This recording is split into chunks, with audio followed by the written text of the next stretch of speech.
from Inkunzi Wealth. Gentlemen, thank you very much for joining me this evening. Thank you. Thank you for having us. Now, we've had quite a tumultuous 2 weeks, and today was almost a good way to end it for the most part. These are the sentiments coming out. Prof, I want to start with you. Just looking at the overall reaction, we saw the infamous EFF reacting positively to the State of the Nation address. Your sentiments on it? Yes, Tabitha, I think truly speaking, it doesn't matter which position you take politically. The speech by President Cyril Ramaphosa has actually managed to rekindle hope, and the sentiment, the mood is very positive all over the country. But at the same time, I must underline that hope is good, but hope needs an anchoring practice. And I think that's something I want us to unpack a little further, especially the economics of it, Owen. Something that the president said was, we must put all the negativity that has dogged our country behind us because a new dawn is upon us. Let's look at that new dawn economically. Yeah, look, it's very important in my view to realize that it doesn't matter who's leading the country as long as the country is economically successful, because then people can get employed, you know, GDP can grow, you know. And he's definitely, in my view, a man that's going to make sure that the country's economic fortunes do develop nicely. We see GDP start to grow. You heard him talk about Davos and how everyone else was talking to him and trying to find out how we are going to improve the country's economy. And, you know, the president touched on a lot of things. He talked about, you know, making sure we fight corruption. Corruption is actually a big hindrance to economic growth. You know, people that are wanting to move the economy forward, when they come across corruption, they get hindered. Then you don't progress as a country. And I'm happy that he has mentioned the fact that he wants to reduce the size of the cabinet, because, I mean, there's like 33 ministries, and I can't even name 17 of them. And they have deputy ministers, they have deputy director generals and director generals and things like that. You know, it's very important, in my view, for him to start to rationalize government expenditure. He touched on public enterprises and the need to sort those out. And we've actually already started seeing some changes happening in those public enterprises.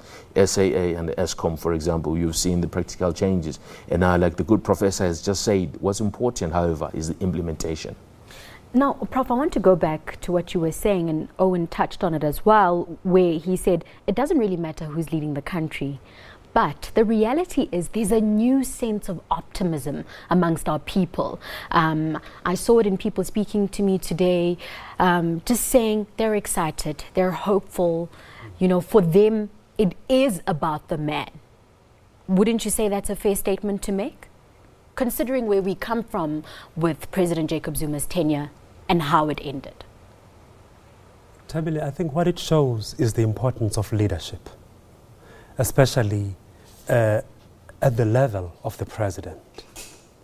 Yes, because you listen to the way how President Ramaphosa has delivered the State of the Nation address. You see, on issues of policy, the way he articulates the policy direction of the country, it actually finds meaningful coherence, something we were not getting before, you see. And that in itself, it's inspiring to a lot of people. But again, what is going to be very important is how the heads of the various departments, the political heads, the ministers, when they do their budget votes, the kind of implementation plans they're going to articulate to realize the broad vision which the president has indicated. That is going to be very important. And after that, what the civil service is going to be doing, because the major problem we have in South Africa, we are very good with ideas and big dreams, but we fail when it comes to honest implementation, monitoring our implementation, and being accountable to the citizens of South Africa. That's an important point to bring about. I mean, he mentioned a lot of things, a lot of commissions, a lot of processes to ensure accountability, but also progress in general. A lot of what he mentioned, though, are things we knew already. We know the issues of unemployment, specifically with the youth. This has been said many a State of the Nation address, right? That's one. The lackluster economic growth, that's another one. So how do we move beyond things we already know into the next phase, where we actually start to see that economic growth, where we start to see the youth getting employed, etc.? Yeah, so it's all about implementation once again. I mean, there's a beautiful growth plan that the ANC-led government has drafted, the National Development Plan, that's been in the shelves somewhere. It's not new, it's been in the shelves out there. I don't know if you've read it, but it's one of the best documents I've seen, in my view, that would have put the country in a position where thinking rand is probably 1 to 7 to the US dollar, where unemployment will probably be close to 20 or below. But there was never any implementation, you know. And I think that what also remains key, in my view, is to make sure that all of these commissions that the president has said he wants to set up, like you're saying, they must be to allow him to be able to measure progress and success. And I think that's one thing that's been lacking. We've had a ministry of implementation and monitoring, and we've had a ministry in the presidency that was supposed to deliver on all of those things, but it hasn't happened before. You know, we haven't been given any progress reports. And I think one thing that I hope that the president will change is this thing where he reshuffles ministers without giving them a scorecard, without telling us why he's changing these guys and taking a guy from Home Affairs, putting him in finance, what the thought process is around that. We need more policy certainty. We need a stable team. We need people that will work with him and drive the national agenda, and make sure that we don't allow ourselves ever to find the country in a position where there's corruption, but it cannot be spoken about at the top, because people at the top are very sensitive that they may be implicated. So if there's corruption at the top, you can forget that people that are working for the government at the bottom, or you and I, will think twice about doing something corrupt. And the deputy president did touch on that, where he said, if someone is willing to pay a bribe and you're happy to receive it, then all of you are to blame. And I hope that we will manage to get over that. Prof, something I want us to zoom into now is cabinet itself, the current cabinet that we see now. Now, there's a lot of speculation about a looming cabinet reshuffle, for example. So that's the first thing. But the second biggest one is that budget speech that's supposed to take place next week by the current finance minister, we assume, Malusi Gigaba at this point in time. But a lot of murmurs coming out saying that he may not be the right guy for this. Your take on that? Tabile, I thought today we wouldn't get into speculative analysis. But you know me. You know me by now. Look, that is possible. That is possible. But at the same time, we could be surprised to find that, look, Malusi Gigaba still continues as Minister of Finance and delivers the budget speech. And you find that President Cyril Ramaphosa decides to reshuffle the cabinet after the budget speech.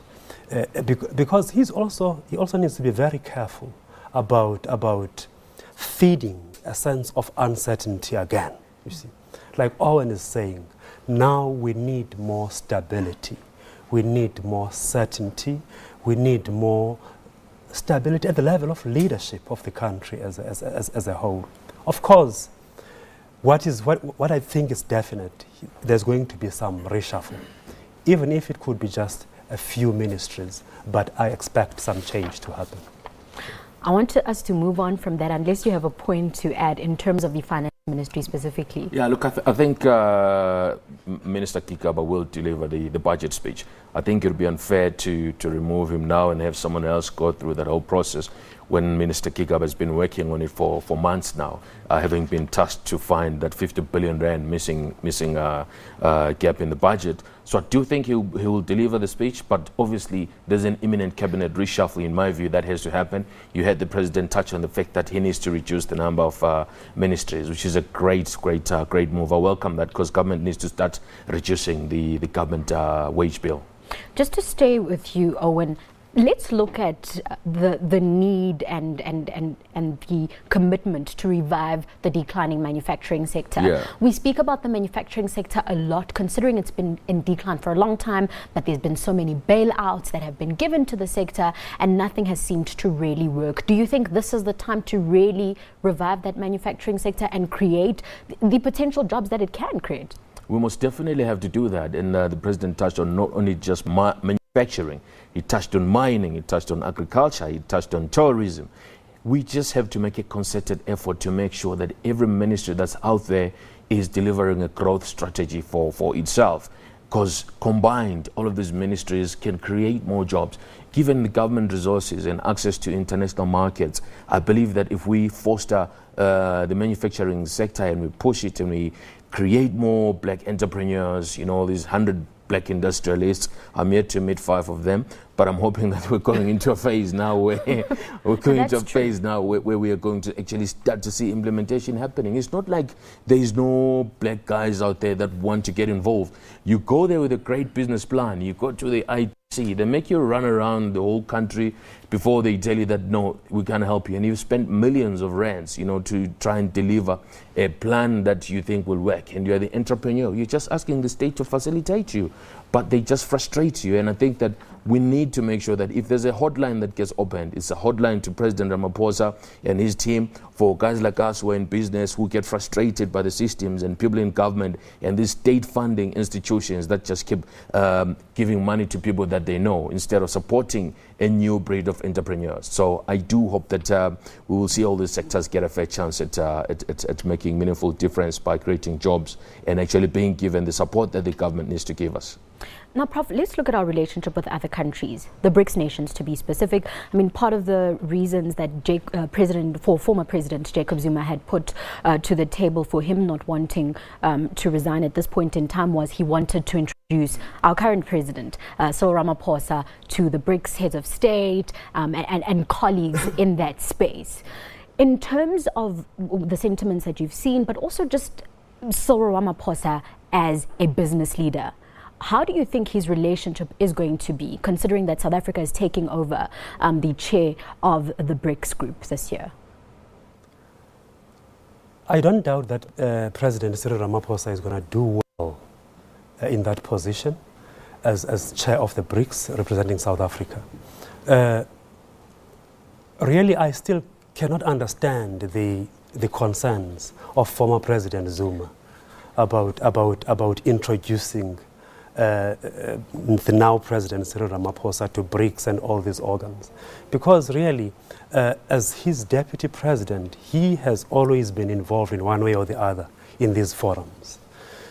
And I think Cyril Ramaphosa chairing the BRICS, it will have serious positive spin-offs for the South African economy. I think even much better than it would under President Jacob Zuma. He's very attractive to foreign investors, Mr. Ramaphosa. Remember the track record he has in the build-up to the finalization of negotiations and the birth of our democracy. He really built a name for himself during that time. And after that, his involvement in business in the private sector. That's why I think he's a good trump card for South Africa when it comes to foreign direct investment. Of course, I'm very skeptical of foreign direct investment because, in my view, it depends also on the kind of money you are attracting to your economy. Foreign direct investment, which is predominantly driven by speculative capital, I think it becomes a danger to your economy in one way or the other. Owen, your sentiments on this? Professor, we need every cent we can get in the country. We need every cent we can get to create these jobs, because I really think that, in my view, guys, people are in the street, they're committing crime, they're depending on the state, they are eating up the state's resources, we've got all these grants, we have a low tax base. Let us get that money from outside South Africa, but let's make sure that it's coming here on good terms and on good faith, create the right jobs, make sure those jobs are sustainable, and let us support those guys that are willing to bet on South Africa and its future and our people as well. I don't think that we should be that scared, Professor. Well, while we're on that point, let's look at our participation within the BRICS community. I think some people have said it hasn't really yielded much for us. A lot of the summits were more talk shops than anything else. Is that a fair statement? Look, most of these things, in my view, remain talk shows. I mean, like Davos, for example. Like I said earlier, there is no accountability, there's no reporting back. It's like, oh, this year our theme is X, Y, Z. Next year it's a different theme, but you're not addressing the issues that we're supposed to be taken care of in the previous year. But I'm here to really see the difference that this BRICS relationship has delivered. I'm here to see and pinpoint the difference that the SADC relationships bring. I'm here to see a big economic benefit of the African Union. So we need leadership that will start to make sure that we're tightening the screws on these relationships and these opportunities that they sell us before they create these organizations. We need to start seeing them happen. Now, something that got some great applause in Parliament today was the issue of SOEs, and how the President mentioned that there will now be a different way in which boards are appointed or board members are appointed, but more importantly, board members will not be allowed to be anywhere near procurement.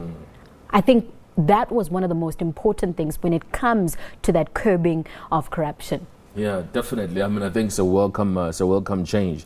But I'll still say, though, to the President that I think the current allocation of our business to black people out of state-owned enterprises is very low. We need to see that number go above 50%. We need to see corporate South African companies being forced to partner with black companies if they're going to get big contracts out of the government. You need to make sure that you come in there, you've got 51% black ownership. Otherwise, I can tell you right now, white capital controls the banks, and therefore any deal that comes through, they can finance it because they've got balance sheets. We don't have those balance sheets. The only balance sheet we have is the government work that can be done. So I want to make sure that, if possible, the President insists on high allocation for black business, and definitely making sure that people that sit on state-owned enterprises boards don't participate in procurement processes will reduce the level of influence that we've seen some boards having in some of these state-owned enterprises. Where things go down south and nothing is done about it because the people being incentivized to manage the executives and the teams are benefiting from some of the deals being done in these SOEs. It's a welcome move. We need more transparency, we need closer monitoring, and we need regular planning and report backs from the state-owned enterprises. I mean, we also need the President to be brave enough to say, do I really need to keep subsidizing SAA? Do I really need to keep backing up our ESCOM? Yes, these are crucial entities, but can we partially privatize them, just like Telkom did? And I think it's a misnomer that if you privatize something, you're necessarily going to drop a lot of jobs. I think nationally, if we run our state-owned enterprises properly and we optimize the number of people that work there, if the economy runs well, those people that get dropped off the system can get hired elsewhere. So this excuse that we can't privatize government entities because there'll be lots of job losses is strictly because we haven't been able to create an economy that can sustainably grow the number of employment opportunities. And I think that's a task that Mr. Ramaphosa, having been an employer himself, he's got to make sure that he steps up to the plate on. Now, Prof, a consistent theme within President Ramaphosa's address tonight was working together. And he reiterated that as a country we need to work together with society in general, but also he's saying he wants to work with the opposition in Parliament. And I thought that's really important. Yes, that was very interesting, actually. And I think it's an important point. But at the same time, I think he also understands as a politician that opposition parties are also led by politicians. And opposition parties don't want to be opposition parties forever. They also want to govern the country. That's why you'll find that other opposition parties like the FF, they are quite firm and principled, and they are determined to be very consistent in their opposition. So I think at a certain point, maybe in the beginning, there'll be some working together, but I think as time goes on, they are also going to take him on very seriously. Take him on issues of actual delivery. Take him on issues of cadre deployment. Because even with state-owned enterprises, one of the problems there is the deployment of cadres by the ruling party to the boards of these parastatals. If it's not deployment, they want to recycle the same people and not opening space for fresh talent, new insights, completely different perspectives to help these entities. So I think there will be a honeymoon period for Mr. Ramaphosa, but the honeymoon period is going to be over. It usually lasts a day or two anyway.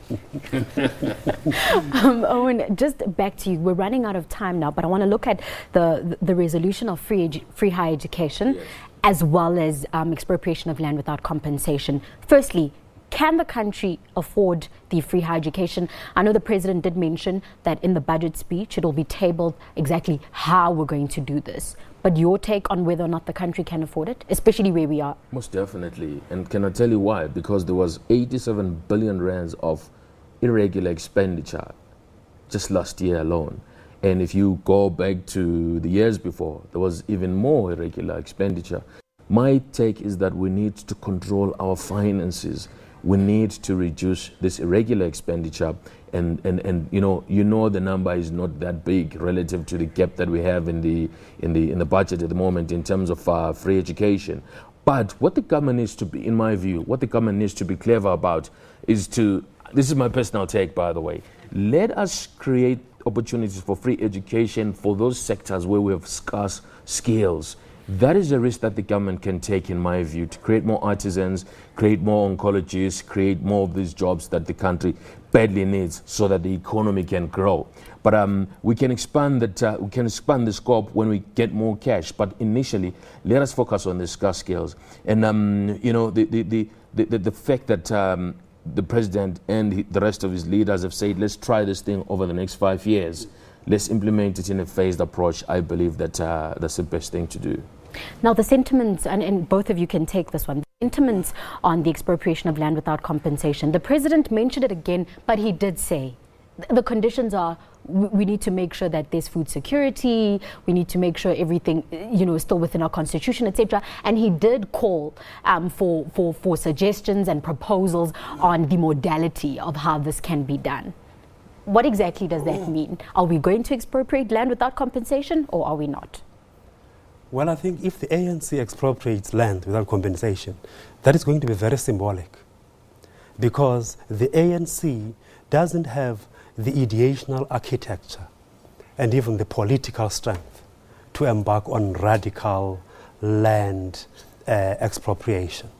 The land question is very difficult for the ANC, because even in their ideology, their history, their view of a future South Africa doesn't really tie together with the idea of resolving the land question. The land question can't be resolved by the ANC.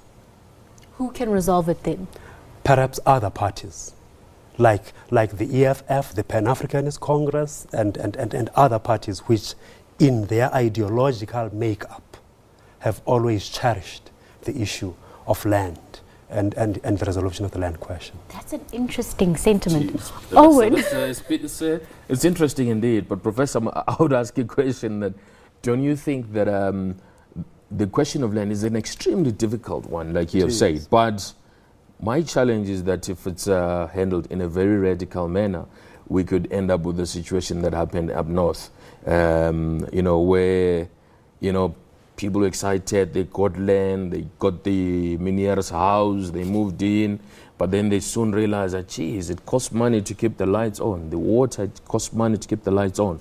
I would think perhaps maybe we need all these ideas to come in, but let's identify the people that can take land, that can use the land productively. And let us make sure that that land, only those portions of land that can be taken and used productively are taken and given to people who have the desire and the access to the capital to use that land. Because just taking land haphazardly and sitting on that land, in my view, I don't know if it's a progressive approach to things. But umhlaba siyawufuna, it was taken without any compensation. It must come back, and if people can get the land back, but they can use it economically, then let that be the case. And I do blame the white farming community for not standing up and coming through with their own suggestions. And I do blame the ANC for spending 20 plus years without coming out with a solid plan in terms of how they can address the land question. But I think at the same time, we're in a place where we cannot afford a destabilized economy based on a not so rationed thought process around land distribution or or taking back the land. Let's look at mining and the impasse within the sector. Oh, do we need another day for land? Need another day. I'll invite you again tomorrow. Because the issue is, how do you balance the imperatives of building a united, non-racial, liberal society on the one hand, with land expropriation on the other hand? Because once you deal with the land issue head on, I'm telling you, it divides society. Do you feel like we are where we are, considering the economic inequality that we see in our country? There's a lot of issues that come up, racial incidents, for example, that point to the fact that it isn't the rainbow nation we think it is, or we hope it is. And isn't the inequality a huge element of the issues of not being able to be part of that rainbow nation? It is definitely, it's a big fuss, this rainbow nation story. I'd tell you that because if I have an idea and I'm a black guy and I don't have an uncle who sits in a bank somewhere, I don't have an uncle who's got a farm and 10,000 cows, I'm not going to get a balance sheet to go and get 10 million rands to help my idea. How do we move beyond that? And that's what I'm saying. Should we expropriate land and say, there's the land and or this is what you can do. This is the business that you can start on the land. You can, whether it's through agriculture or property development, etc. How do we move beyond this? Because we've been saying it for a long time. There's constant social cohesion talks, etc. But how do we move forward? You expropriate the land with a clear program of post-land transfer support, so that these farms don't decline in terms of production. Black people are competent, well-skilled, have the expertise to run these farms and sustain production. But we expropriate the land to confront the land question in South Africa. Now, Owen, just to touch on what you mentioned about, being a young black man who wants to start a business but has no support. The president mentioned a few initiatives, for example, that fund to fund tech startups, innovation, and there's also the small business ministry, which we've had for actually a while now. So why aren't we getting it right? Yeah, once again, implementation. If you don't know anyone, you don't get the money, so that's a problem. I really think there must be monitoring, and there must be, I think we need to centralize this capital that government is creating, put it in one port, put qualified people and make sure they can distribute it and they can monitor it properly. And I just have an idea about land appropriation. I think that we can use this land, we can use these farmers that have got this land, take portions of their profits and put them into a state pool, into a sovereign fund, and that sovereign fund must promote young entrepreneurs. The farmer can keep his land, but we must share the profits. Take 30% of that profit, create a sovereign fund, okay? Because if you take this land, then people start complaining, there's drama in the street, etc. And like the professor said, if we are not prepared for the post-appropriation process as the government, then it's a self-defeating process. But I do believe we need to create a sovereign fund that will back young entrepreneurs. Then we can create jobs. I see the Prof chuckling there a little bit. Prof? No, I fully agree with him. I fully agree with him. We need to confront the land question. But we need to have a plan so that land doesn't lie fallow. Land is used productively to support South African economy. Now, another sector that can't be ignored is the mining sector. Now, the president did say, or reiterated, the potential of growth and the job creation potential that the mining sector has, and that he was saying that government will help revitalize the mining sector. There'll be discussions with stakeholders specifically on that very contentious mining charter. How did you take that one, and what do you think at this point in time the relationship is between, the stakeholders in mining and government specifically? Yeah, you see, the mining sector is also a money thing. It's a highly capital-intensive story. You need to be able to get billions either to buy into mines. And I think that we need to move to a new phase of empowerment into mining, where the deals are done in a manner that's not going to see most black entrepreneurs being underwater in the first year. Deals done in the past 20 years, some guys have done well. Guys at African Rainbow Minerals have done well. Exaro, they have done well. But in some of these mining deals, we are attracted to the idea of owning a mine. But without the IP of running those mines and a history of running those mines, I think it's money that we're just throwing down the drain. We need to start seriously thinking about these new age industries, the fourth industrial revolution, in my view. And if you're going to think about a mine, do you still want to go dig 10 kilometers down the ground? You need equipment, you need a whole lot of stuff, unsafe conditions down there. I really think we need to start focusing on these new alternative industries where the young guys want to go and work. Do you think that a guy who's in high school right now is badly wanting to go and drill gold? He doesn't. We need to start shifting our capital allocation to industries that can drive the new kind of employee, in my view, to get a job. Gentlemen, we're running out of time, but Prof, your final words on just the way forward. Well, I think the way forward really is going to need the president to be tough on implementation. But we need to capacitate the public sector.